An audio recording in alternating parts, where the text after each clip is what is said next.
Shalom, shalom, shalom bien-aimés dans le Seigneur, je vous salue au nom de notre Seigneur Jésus-Christ.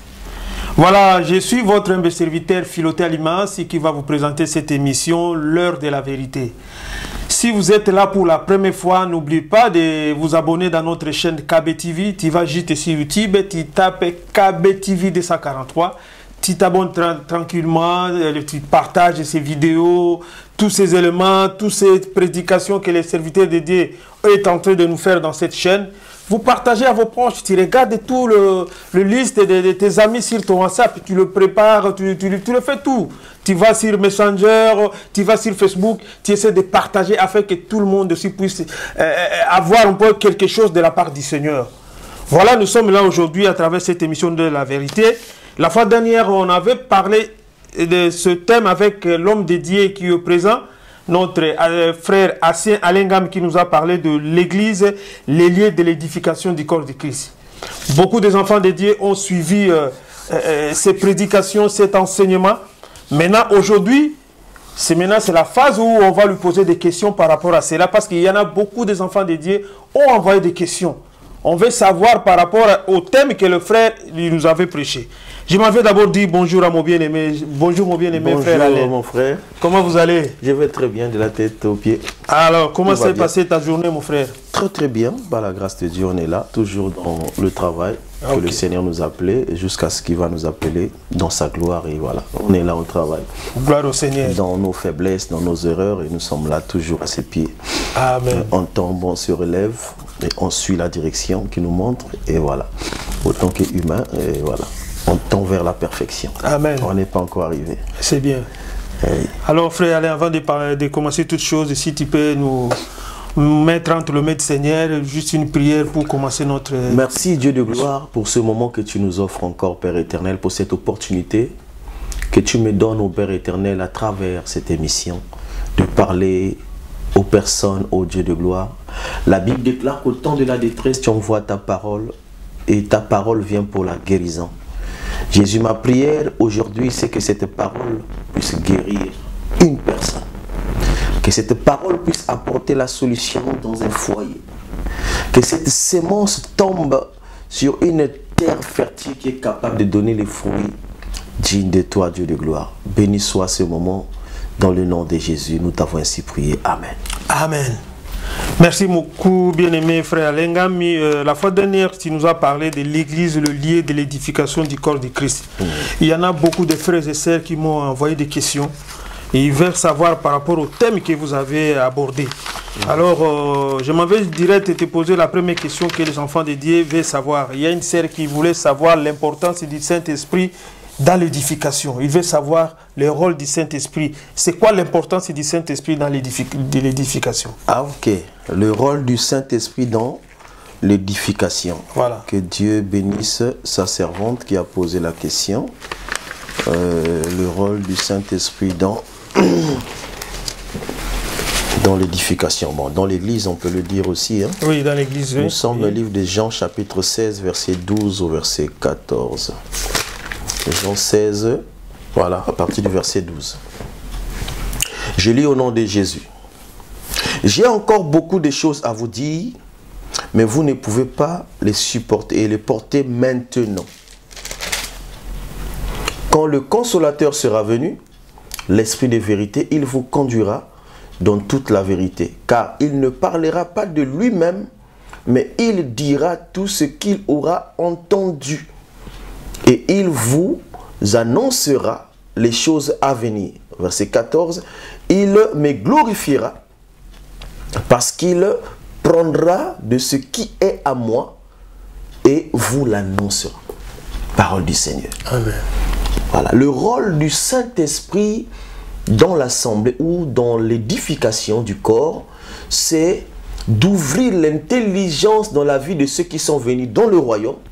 Parce que avant que nous puissions accepter Jésus, nous étions dans un système, comme nous l'avons expliqué dans l'émission passée. Et dans ce système-là, nous étions aveuglés. L'esprit était corrompu. On n'avait pas le Saint-Esprit. Parce que l'esprit qui était dans la vie du premier homme qu'on appelle Adam, c'est l'esprit, c'est celui-là qui mettait en action la compréhension du message de Dieu. Donc c'est comme une antenne. C'est comme une antenne qui capte un réseau. Donc l'esprit était là comme antenne dans la vie d'une personne pour capter les réseaux. C'est-à-dire que pour être en communion avec Dieu, il fallait l'esprit. Et quand Adam a chuté, cet esprit-là ne fonctionnait plus comme avant, s'il faut l'appeler comme ça. Et quand Jésus arrive, il enseigne. Après l'enseignement, il fait la promesse que voilà, je vous enverrai une promesse, l'esprit. Parce que maintenant là, il y a des choses qui sont difficiles. Pourtant, ils ont déjà l'enseignement. Mais ils n'ont pas la compréhension de cet enseignement. Donc les 3 ans et demi que Jésus a passé avec les disciples, ils avaient le dépôt. Mais ils n'avaient pas la compréhension de ces dépôts. Donc le rôle du Saint-Esprit, comme il est en train de le mentionner dans ce livre, il viendra et il vous conduira dans tout. Il ne parlera pas de lui-même, mais il parlera de... En fait, en réalité, quand on interprète avec nos mots, le Saint-Esprit vient juste pour vous ouvrir l'intelligence, pour comprendre tout ce que le Maître vous a expliqué. C'est le rôle du Saint-Esprit. Donc le Saint-Esprit dans la vie d'une personne est là pour nous amener à comprendre l'évangile de Dieu. Parce que la Bible sainte est sainte parce qu'il y a l'esprit. Parce que la Bible dit que l'écriture tue. Mais c'est l'esprit qui fait vivre, qui donne la vie. 1 Corinthiens 15, verset 45. Le premier Adam était une âme vivante, mais le second, le dernier, est devenu un esprit vivifiant. Un esprit donateur de vie. Donc, l'esprit vient pour réveiller, pour nous reconnecter avec ces dieux, afin d'avoir le discernement, la compréhension de la parole de Dieu. Si tu n'as pas le Saint-Esprit, frère, tu peux lire la Bible pendant 10 ans, 20 ans. Tu n'auras pas la compréhension de la parole de Dieu. Tu vas lire comme tout homme, tu peux même prêcher.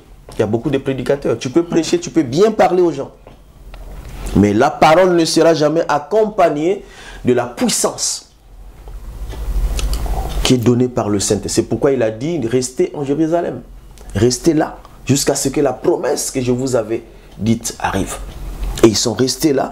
Et le jour de la Pentecôte, dans le livre des Actes des Apôtres, quand le Saint-Esprit est venu, il les a ouvert l'intelligence.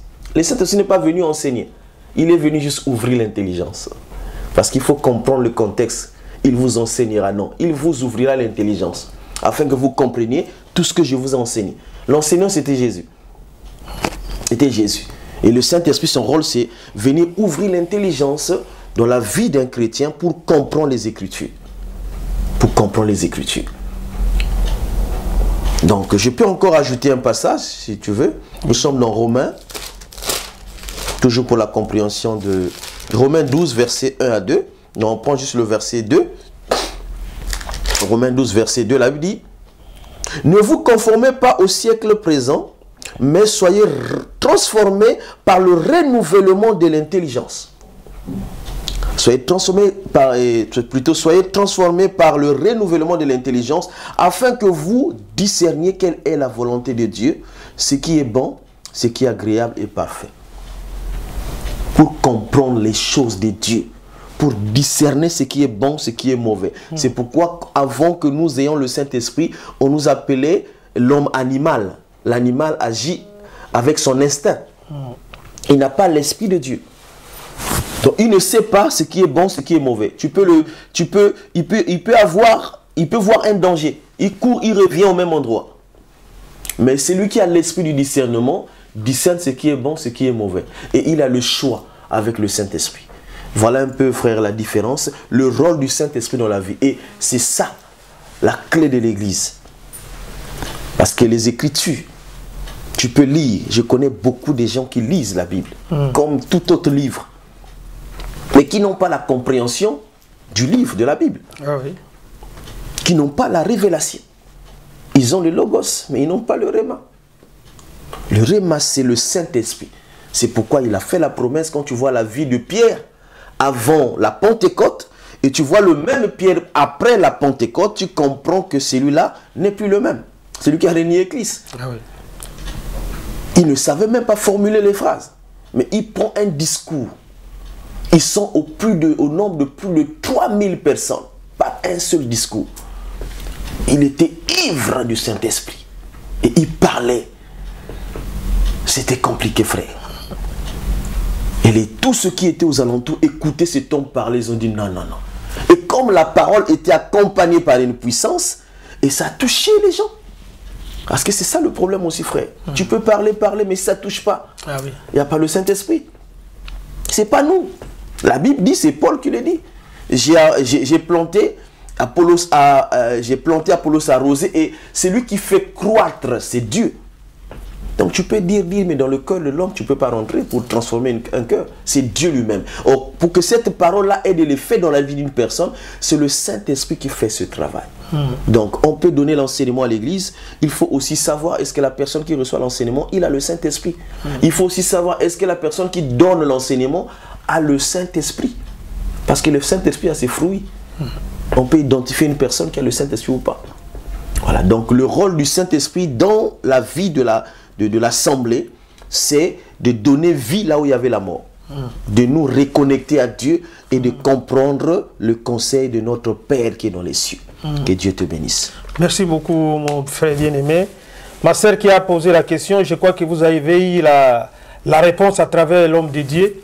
Je crois que même si vous n'avez pas eu le temps de suivre, mais quand on va mettre ces vidéos en ligne et vous allez suivre toutes les explications que l'homme de Dieu a données, il a donné même des versets bibliques, l'importance du Saint-Esprit dans l'édification de l'Église. Je crois que la réponse était claire. Là, on ne fera pas beaucoup de commentaires. Maintenant, on va passer pour la deuxième question. Maintenant, frère, on veut un peu savoir pour les enfants de Dieu, parce que des fois, ces questions-là sont compliquées. Les enfants de Dieu veulent savoir c'est quoi normalement l'Église. Parce que, bon, quand on parle de l'Église, ben, il y en a, tout le monde veut imaginer l'Église, c'est ça, l'Église, c'est ça. Mais selon la parole de Dieu, qu'est-ce que la Bible nous dit par rapport à l'Église? C'est quoi l'Église? L'Église, c'est le corps de Christ. Ah. L'Église, d'abord, dans sa définition, nous avons dit au départ, c'était un système dans un système, mais qui est hors du système. D'accord.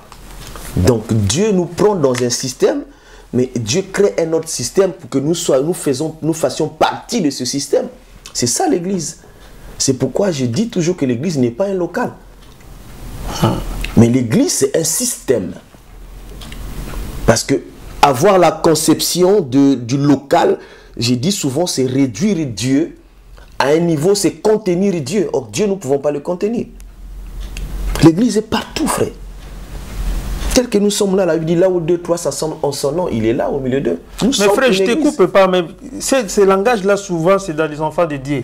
Et dit non, là, je ne suis pas là, je suis parti à l'église. Est-ce que c'est... On peut dire ça, je suis parti à l'église? Ce n'est pas un bon langage. L'église, nous l'avons défini, c'est pourquoi dans le thème, tu vois, je donne toujours la définition. Quand tu dis je suis parti à l'église, ça veut dire que au moment où tu quittes un endroit, là, ce n'est pas l'église. L'église, c'est où tu vas. Et c'est la mauvaise conception. J'ai vu des gens, par exemple, arriver devant un local, mettre des foulards. Parce que pour eux, l'église, c'est là où ils sont en train de rentrer. Ce n'est pas ça. L'église, c'est le corps. Partout où nous sommes l'église. Nous représentons l'église du corps de Christ. Le problème, c'est que nous ne pouvons pas tous nous retrouver en même temps avec les chrétiens. Parce que j'ai dit au début, nous sommes un corps, le corps de Christ. Tous ceux qui ont accepté, c'est dans Jean 1, verset 12 à 13. Tous ceux qui ont accepté Jésus font partie du corps de Christ. Donc l'église, c'est l'ensemble des chrétiens éparpillés dans le monde entier. Le contexte a changé un peu par rapport au temps des apôtres. Au temps des apôtres, c'était comme des villages, des contrées où il y avait quelques membres de personnes, on pouvait se réunir à un endroit.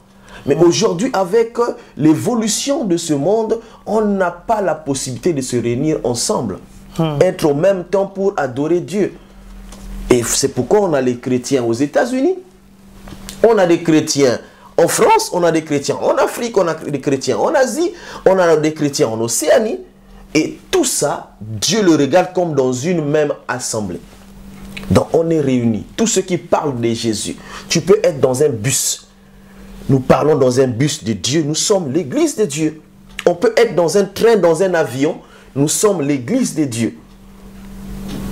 Si aujourd'hui, ce n'est pas pour dire que le local n'est pas une église, ça fait partie de l'église. C'est comme, je vais prendre un exemple, vous avez dans les mathématiques les ensembles. Vous avez l'ensemble E, vous avez l'ensemble A, vous avez l'ensemble B par exemple. Mais vous avez un grand ensemble qui encadre tous ces ensembles-là. On peut dire l'ensemble Z. On peut dire les églises locales. Là, il y a le pasteur Intel. Là, mais tous nous sommes dans... Dieu nous regarde dans une même église. Dans l'ensemble Z.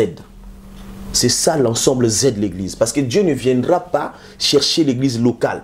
Il viendra chercher son épouse, qui est le corps attaché à lui. C'est ça l'église, frère. Donc l'église, ce n'est pas forcément un local. C'est pourquoi quand nous avons parlé l'émission passée, nous avons parlé sur la prédication. Il est interdit à la femme de prêcher dans l'église. Ceux qui ont eu cette pensée, c'est ceux qui réduisent Dieu à un local. On ne prêche pas dans un local. Jésus n'a jamais prêché dans un local. Jésus prêchait dans la rue. Il n'avait pas une église, Jésus. Donc, toute personne dans l'église a la capacité de prêcher. Parce que prêcher, c'est proclamer. Kérousso, on a vu avec toi. Kérousso, c'est proclamer. Dès lors que tu proclames la mort et la résurrection de Jésus, tu prêches. Peu importe l'endroit, tu peux prêcher dans un train, dans un bus, dans un avion. Je vois comment les gens même le font dans le cadre de l'évangélisation. Donc l'église, c'est l'ensemble de tous les chrétiens réunis dans le monde et nous, la tête est Jésus-Christ de Nazareth. Si on détache l'église, ça veut dire qu'on n'est plus église. On doit être soudé à la tête. Donc Dieu nous regarde tous ensemble. Une même pensée, un même objectif, une même vision. Et ce que nous avons dit dans l'émission, c'est prendre soin des brebis, conduire des brebis et nourrir les agneaux.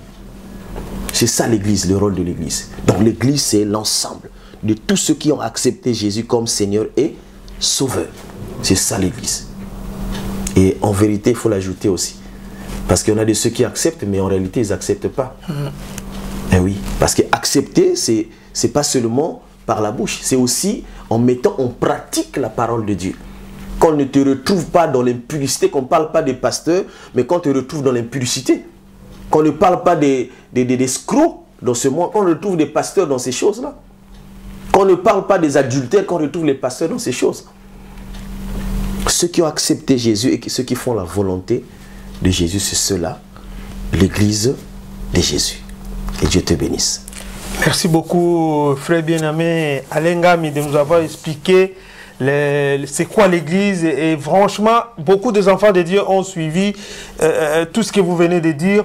Et les enfants de Dieu aussi, ne restons pas seulement bornés à écouter. Quand vous écoutez, essayez de le mettre en pratique. Ça, c'est le plus important dans notre vie. Nous devons faire un effort en écoutant et nous devons mettre aussi cette parole en pratique. Mais il y a aussi un frère qui a posé une question, frère. Alors, ce frère-là, il s'inquiète beaucoup. Il a dit, frère, tu demanderais un peu au bien-aimé frère Alain Ngami, que faire pour nous, les enfants de Dieu, qui sont dessus du comportement des serviteurs de Dieu? Parce qu'il y en a tant d'autres. Si vous rentrez dans le truc de l'internet et partout, vous allez voir la déception. Il y en a même beaucoup de gens, de frères, de sœurs. Il y en a, tu vois pas dans un couple, tu vois qu'il n'y a que les femmes qui vont à l'église et l'homme ne va. Ah, vos églises là, moi je ne vais pas.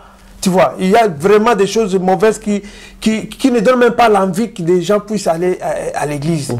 En ce moment-là, frère, les frères ils demandent que faire pour nous, les enfants de Dieu, qui sont dessus du comportement du pasteur et des serviteurs de Dieu. Bon, d'abord, je vais commencer par les serviteurs de Dieu. Vous savez, dans la vie, quand nous n'avons pas de discipline, on ne peut pas aller loin. Et tant que nous n'avons pas placé des normes, des principes dans la vie, on va vivre comme tout le monde. Vous voyez, comme le président Macron. Avant, on pouvait le voir dans un bistrot, dans un café. Aujourd'hui, le Macron, est-ce que si tu le trouves là, tu vas le voir où? C'est difficile de le rencontrer. C'est pas qu'il est orgueilleux, mais parce qu'il est dans un niveau où il ne peut plus se mettre, vivre comme tout autre habitant de la France. Pour le respect de sa personne, parce que c'est le numéro 1 de la France. Il ne peut plus manger avec n'importe qui. Parce qu'on ne sait pas qui est qui. Donc il devient le numéro 1 d'un État. Nous, qu'est-ce qui se passe? On est pasteur, mais on oublie qu'autant que pasteur, nous avons des éthiques. Après, je vais arriver sur la sœur, c'est parce que c'est le frère qui a posé la question. Oui, c'est un frère. Donc, un pasteur doit avoir des principes. Tu ne dois plus marcher comme tu marchais avant, parce que tu es appelé à servir, tu dois être le premier témoignage de l'église. Un pasteur, un premier témoignage. C'est-à-dire que quand les hommes, les femmes viennent dans l'assemblée, ils vont te regarder. Et aussi, j'attire l'attention des frères et sœurs. Vous ne pouvez pas prétendre être brebis dans une assemblée que vous ne connaissez pas le pasteur. Il faut connaître le pasteur. Jésus, ses disciples étaient avec lui tous les jours. Ils connaissaient la vie de Jésus. Ils connaissaient l'adresse de Jésus. Ce n'est pas sur WhatsApp, sur YouTube. Il n'y a pas de pasteur Facebook. Tu dois vivre, connaître la vie du pasteur. Et oui, aujourd'hui, on n'a pas la sorte. D'ailleurs, d'abord pour être ministre, tu dois avoir des brebis dans une assemblée locale. Tu n'as pas d'assemblée locale, je dois t'interroger où est-ce que tu as eu ton ministère. Ton ministère est pourquoi? Mes frères, il y a des fois on dit que non, c'est interdit de demander la vie privée. La vie privée d'un pasteur, on ne peut pas demander. Le pasteur n'a pas de vie privée. Jésus n'avait pas de vie privée. Si c'est un serviteur de Dieu, nous devons connaître sa vie. Qui est sa femme? Où il vit? Qu'est-ce qu'il fait toute la journée? Est-ce qu'il dort dans une maison? Est-ce qu'il ne dort pas avec quelqu'un caché dans la maison? Est-ce qu'il ne frappe pas les gens? Est-ce qu'il éduque bien ses enfants? On va lire un passage. Ça, c'est la vie d'un serviteur de Dieu. Tu dois être honnête. Lisons la parole de Dieu. Nous sommes dans le livre de... Attends. Dans le livre de Tite, chapitre 1, verset 6. 6 à 9. On va aller. S'il s'y trouve quelques hommes irréprochables, maris d'une seule femme, ayant des enfants fidèles, qui ne soient pas accusés de débauche ni de rebelles, car il faut que l'évêque soit irréprochable comme économe de Dieu. Verset, et toujours, je continue, qu'il ne soit ni arrogant, ni colérique, ni adonné au vin, ni violent, ni porté à un gain honteux. Verset 8, mais qu'il soit hospitalier, ami des gens de bien, modéré, juste, saint, tempérant. Verset 9, attaché à la vraie parole telle qu'elle a été enseignée, afin d'être capable d'exhorter selon la sainte doctrine de la et de réfuter les contradicteurs. Parole du Seigneur. Amen. Ce passage, souvent on prend ça dans le cas de l'ancien, un ancien. Mais c'est valable à tout le monde, ce passage. Quand on parle de l'ancien comme évêque, mais ce passage est valable pour tous les anciens, parce que même un pasteur, c'est un évêque. Un apôtre, c'est un évêque, c'est un ancien. Donc tu veux être ministre de Dieu, servir Dieu, on doit connaître tes enfants, comment tu éduques tes enfants. On doit connaître ta femme, on doit connaître ta vie, où tu travailles. Il faut qu'on connaisse tous ces éléments-là. Sinon, moi mon pasteur, je le connais. Jusqu'aujourd'hui, on est ensemble, je connais son adresse. Aujourd'hui, il est loin de moi, mais j'ai grandi, je suis resté plus de 20 ans avec lui. Je le connais très bien. Donc le problème, c'est au niveau aussi de ce que nous fréquentons des endroits, des personnes que nous ne connaissons pas. Maintenant, on revient sur la question du frère. Vous arrivez dans un endroit comme ça, vous trouvez quelqu'un qui n'est pas dans l'ordre. C'est l'église de Dieu ou pas?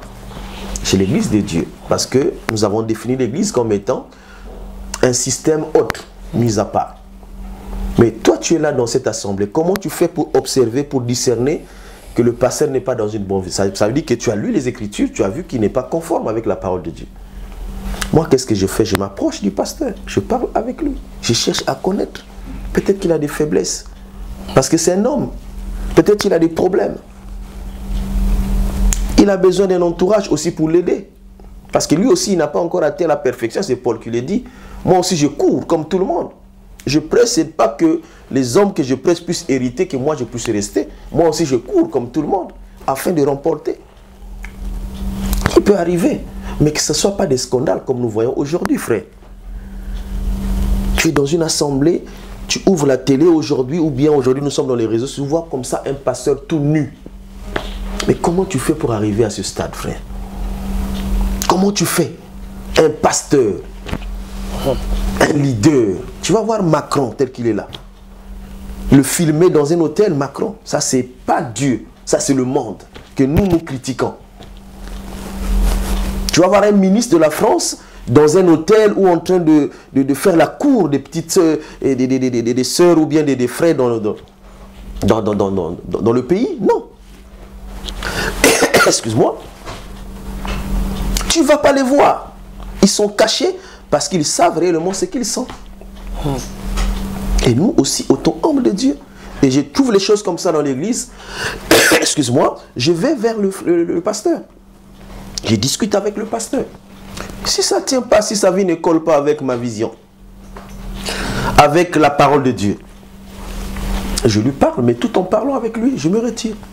Je lui laisse avec sa vie, et moi je fais ma vie ailleurs. Je reste dans le corps parce que demeurer dans le péché, ce n'est pas dans le corps. Le malheur peut arriver. Excuse-moi, je vais prendre un peu d'eau. Oui, vas-y. Ça peut arriver une fois, mais frère, on ne va pas vivre comme nous vivons aujourd'hui, dans ce monde du christianisme, voir les mêmes têtes. Toutefois, dans les situations bizarres, on parle d'escrocs. On voit maintenant aujourd'hui les hommes de Dieu. Donc, moi, dans une telle assemblée, le conseil que je peux donner à ce frère, si tu arrives dans un tel endroit, tu trouves que le pasteur n'est pas dans les normes, tu vas le voir, tu le parles. Et s'il est capable de reconnaître son tort, parce qu'aujourd'hui, là, souvent, nous marchons dans les suspensions. Quand un frère nouvellement converti commet une erreur, on le suspend vite. Si c'est un prédicateur, il ne va plus jamais prêcher. Si c'est un frère ou une soeur qui était au protocole, il ne va plus jamais travailler parce qu'on l'a découvert dans le péché. Mais toi, pasteur, moi j'aimerais encore prendre un protocole ou celui qui est dans la prédication, que voir un homme de Dieu tomber à ce niveau-là. Mais tu vas voir que c'est des pasteurs qui sont là, ils viennent, ils prêchent, personne ne les sanctionne. Donc ils prennent la place de Dieu.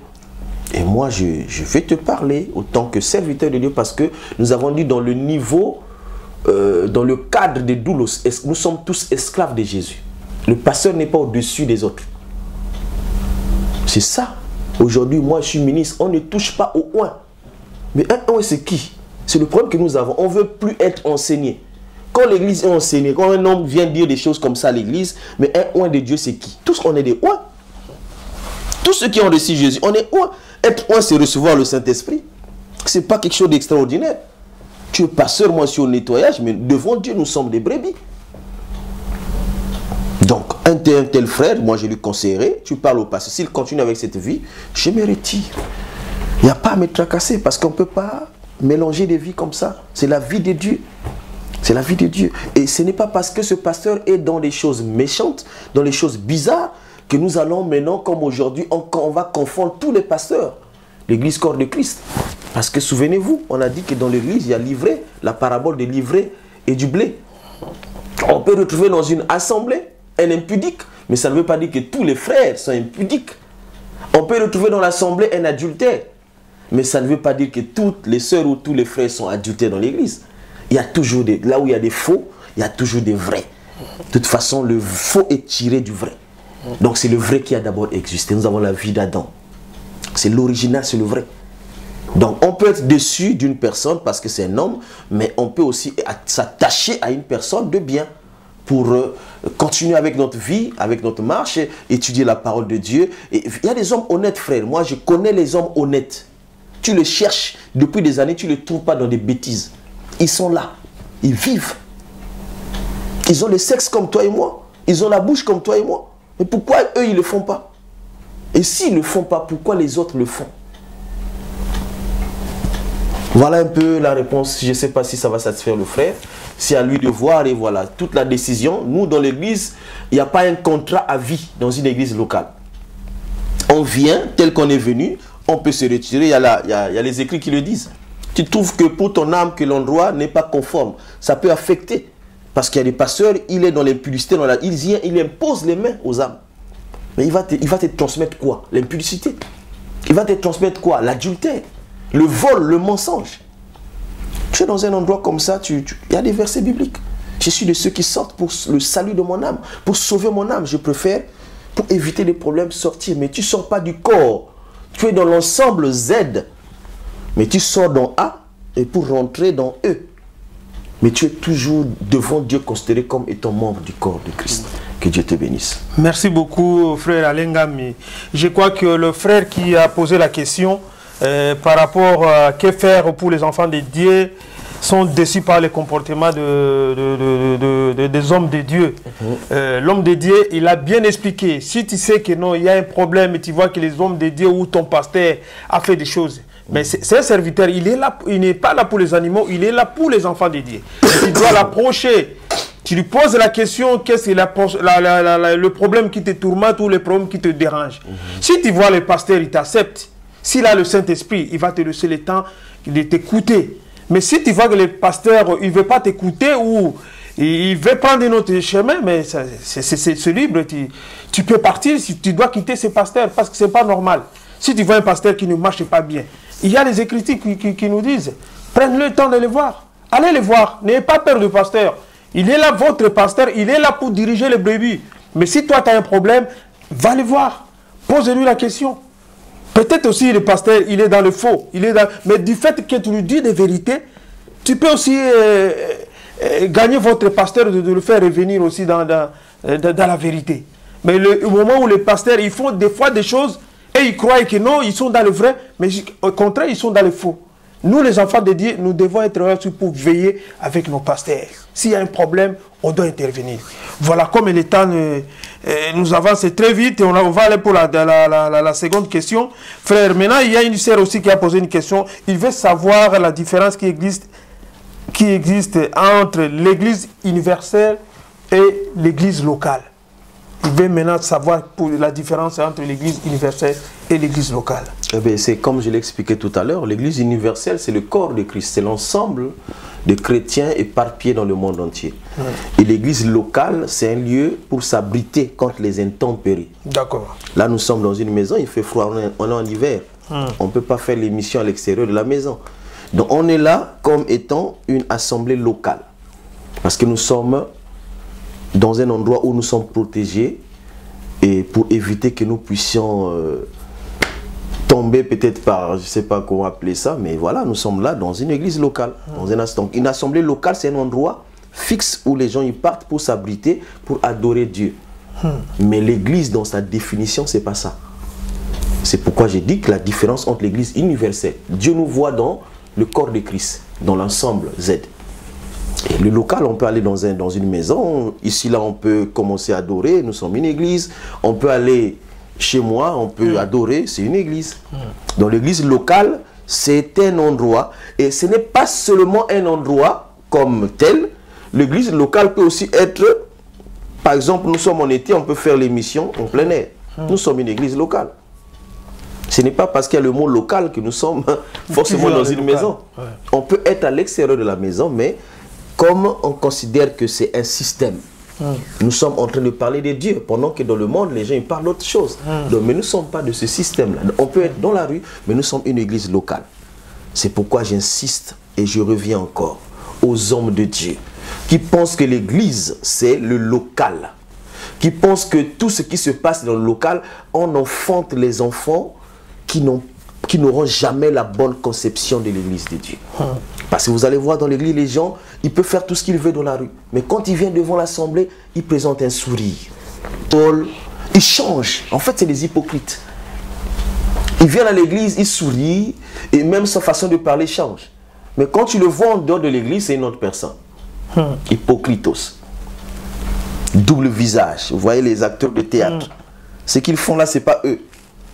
Mais quand il sort de cette vie, tu peux parfois ne pas le reconnaître. Oh, celui-là, c'est qui?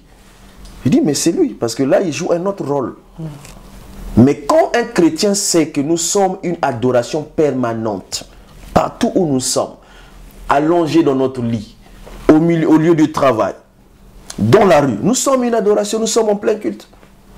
Ce n'est pas dans un local que nous allons adorer.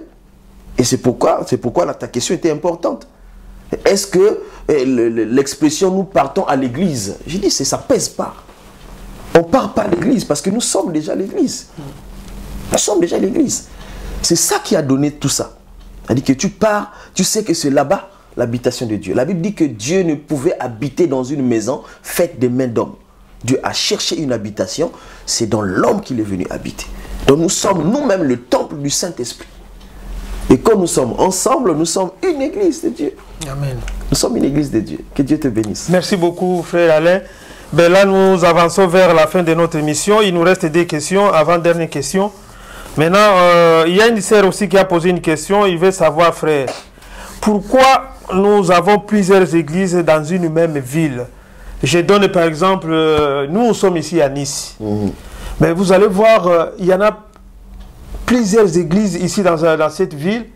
Je donne un exemple, tu vas voir l'autre pasteur, lui là c'est 30 membres, l'autre là il a 20 membres, l'autre là il a 40 membres, l'autre là je sais pas, il en a 10. Mais pourquoi tous ces gens-là, comme nous sommes le corps du Christ, pourquoi on ne peut pas se réunir, faire une église? Pourquoi tant d'églises comme ça dans une même ville? Voilà la question de notre frère qui a voulu poser cette question. Ah ouais, mais c'est une bonne question. Moi, j'aimerais que cette question soit posée à tous les pasteurs de Nice. Pourquoi pas à tous les pasteurs du corps de Christ? C'est une très bonne question, frère. Et moi, je vais répondre. Je vais donner ma contribution parce que c'est une émission. C'est un grand problème, un grand souci. Quand vous regardez l'église primitive, on parle de l'église de Corinthe. C'est une contrée, une seule église. On parle d'église d'Éphèse. On ne parle pas de deux églises, on parle d'une assemblée locale. Ce n'était pas des assemblées locales comme aujourd'hui, c'était des maisons. Les gens, tous les chrétiens de Corinthe se retrouvaient dans une maison. Il y avait des synagogues. Les synagogues, c'était des lieux, c'était comme des cellules. Parce qu'ils n'avaient plus le temple. Le temple était détruit les années 70. Donc, l'église, aujourd'hui, là, il y a plusieurs églises. Il n'y a pas que Nice, il y a beaucoup de villes. Vous allez voir, je connais des contrées où, dans la même ruelle, nous avons au moins 30 églises. Là, à gauche, il y a une église, en face, il y a une église. Vous partez devant une église et après, il y a une autre église. Pourquoi? Mais ça prouve simplement que les pasteurs ne s'entendent pas. Je crois qu'on en a parlé une fois. Ah oui. La raison est simple. Si on est sincère devant Dieu, c'est que les hommes de Dieu ne s'entendent pas. Ou encore, ils ne considèrent pas l'église comme étant corps de Christ. Ou encore, ils ne considèrent pas l'église comme étant le champ de Jésus. Ils prennent l'église comme un patrimoine. Mon église. Ils ont des intérêts dedans alors. Effectivement. Ils ont la dîme. Un jour, il faut qu'on revienne sur la dîme. Il faut qu'on parle sur la dîme. C'est très important. Et nous allons démontrer selon les Écritures, c'est quoi la dîme. Est-ce que c'est obligé d'imposer un enfant de Dieu au temps de la grâce d'apporter la dîme à l'église? Ils ont des intérêts, c'est l'argent. Jésus n'a pas fait tout ça. Pourquoi nous on fait ça? On peut se réunir, on est ici, on a combien? Je connais à peine 4 ou 5 églises assemblées. Et je crois que je l'ai dit aussi la fois passée. Jamais tu vas voir un autre pasteur, même pour venir prêcher dans l'assemblée de l'autre. Rare. Alors que tu vois, quand nous lisons dans le livre de Galates 2, le livre de Galates chapitre 2 verset 9, Paul qui n'était pas avec les disciples,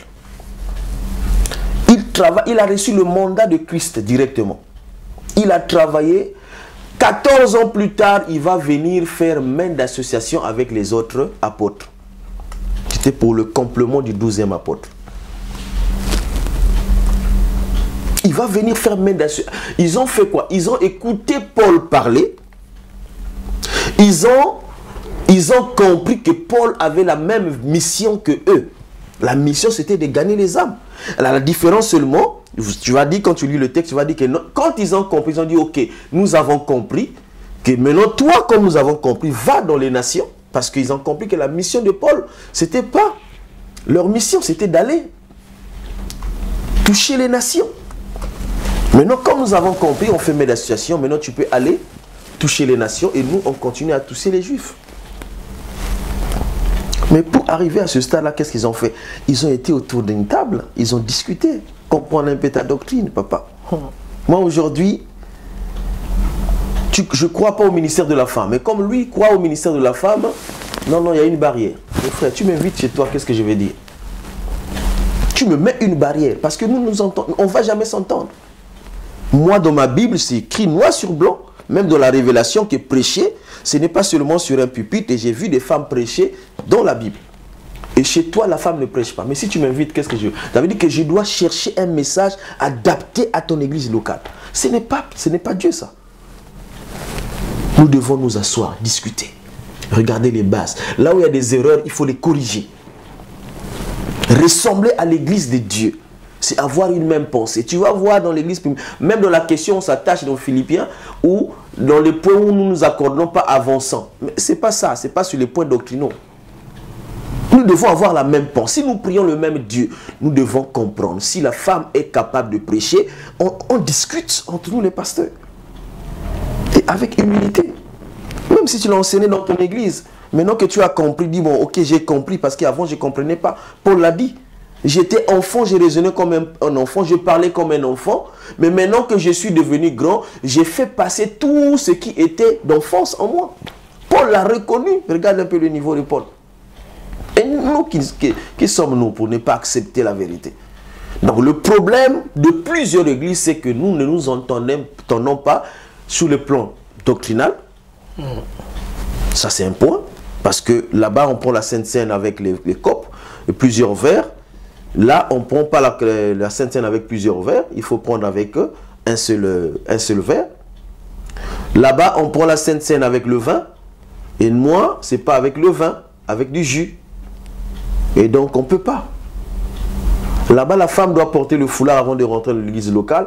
Et moi, je sais que la femme, le foulard, n'est pas imposé dans la Bible. C'est ça le point. Maintenant, on est incapable de s'asseoir. On ne s'entend pas. Maintenant, qu'est-ce qui va s'asseoir dans les cœurs des hommes de Dieu? C'est l'hypocrisie. L'hypocrisie. Ils se saluent, hein? Ils vont se dire bonjour. Frère, comment tu vas? Ils vont même s'appeler. Ils peuvent même se rencontrer, manger ensemble. Mais en réalité, dans leur cœur, ils ne sont pas ensemble. Ils ne sont pas ensemble. Donc, la raison d'avoir plusieurs églises dans une même contrée, c'est que les pasteurs ne s'entendent pas. Or, nous devons nous asseoir, discuter sur les points doctrinaux et être comme des enfants à l'école pour étudier, parce que l'étude, c'est toute la vie que nous étudions. Il n'y a pas un âge pour étudier, il n'est jamais trop tard pour apprendre. Et de sur quoi nous sommes sur un chemin où un jugement nous attend demain. Papa, si tu as mal enseigné, ce qui t'attend demain, c'est le jugement de Dieu. Et c'est pas, à moins que tu n'aies pas compris ce jugement-là. Il y a le feu et il y a la joie à côté.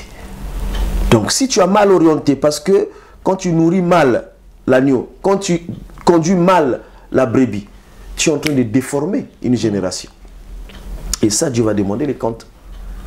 Donc voilà un peu pour répondre en quelques mots. Et voilà. Le problème d'avoir plusieurs assemblées dans une même contrée, c'est que les pasteurs ne s'entendent pas. Ne s'entendent pas. Et le jour où ils vont s'entendre, tu vas voir qu'on va avoir des cultes d'ensemble. Il y a telle église, voilà. Tous, on va aller, on n'est pas nombreux. Quand je vois même les églises, on n'a pas 100 membres. C'est les 50 membres, 40 membres, comme tu viens de le dire. Mais on peut aller peupler une église. On dit, bon, ce dimanche-là, tous, on va aller dans l'église du pasteur Samuel.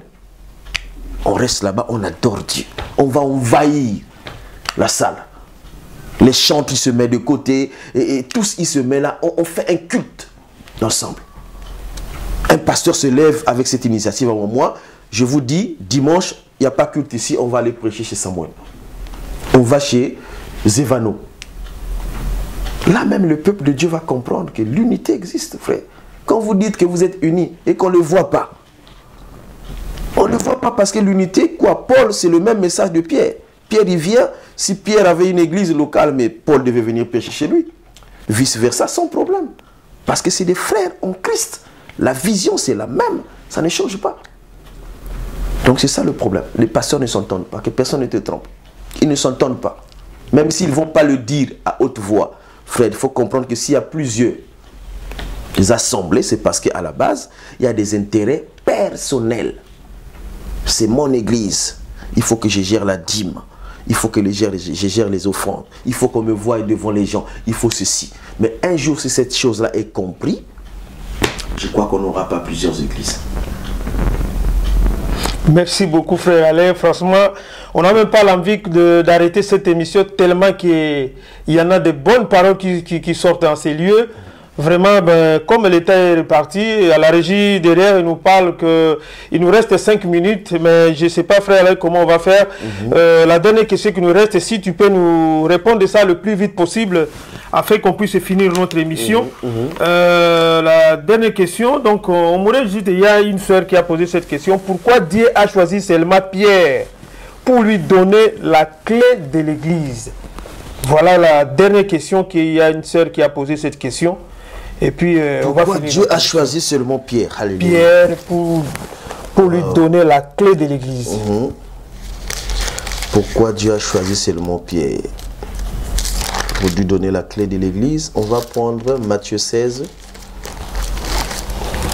On va prendre Matthieu 16 d'abord, rapidement, comme le temps nous est réparti. Matthieu 16, 17 à 19.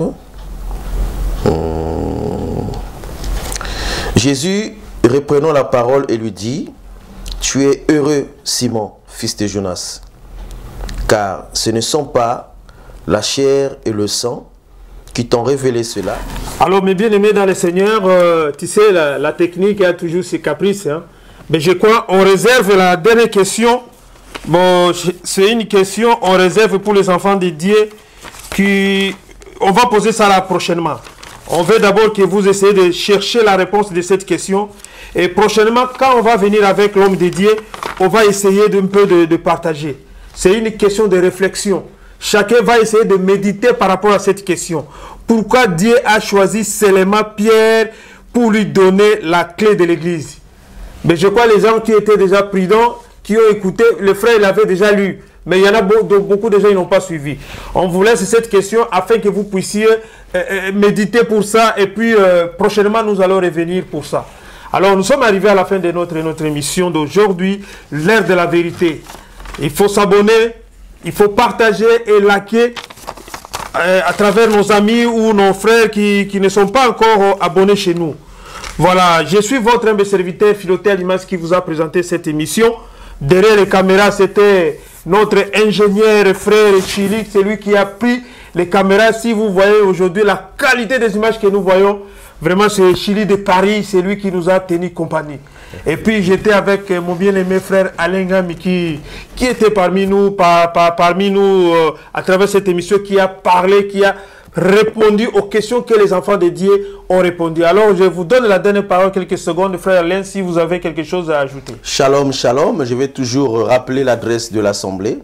Donc, nous sommes une assemblée, école des disciples de Jésus-Christ du Mont Hermon, selon le passage de Matthieu 28, 19 à 20, les psaumes 133.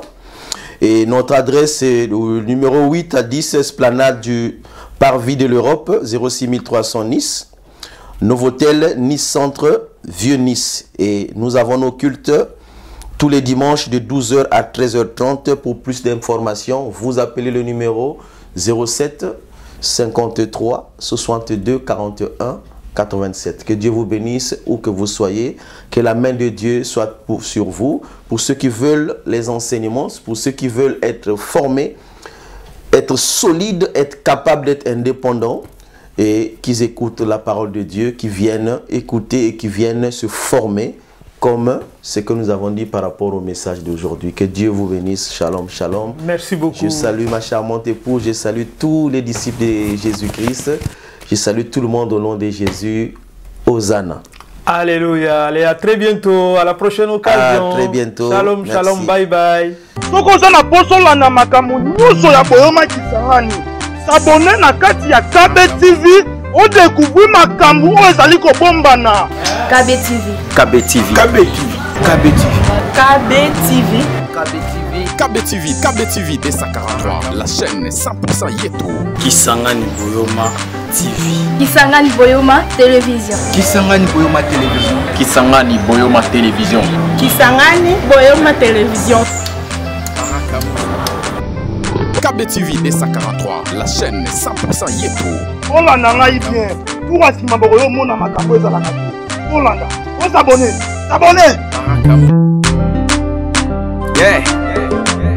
Amoroni silobanda bihe.